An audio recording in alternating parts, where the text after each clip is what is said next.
all. Today I'm back with another beautiful thought of the day, and I'm showing how to present a thought of the day in the school assembly. So let's start.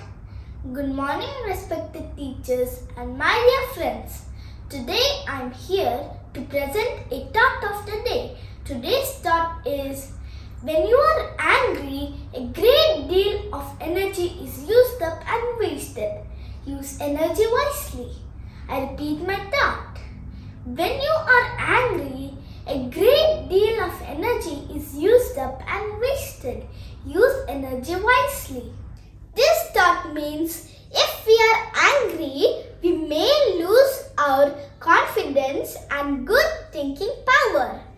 So, don't get angry and don't lose good thinking power. Use your thinking power for good things. Thank you. I hope you like this thought of the day. Bye. See you in the next video. I will be back with another beautiful thought of the day. Have a good day.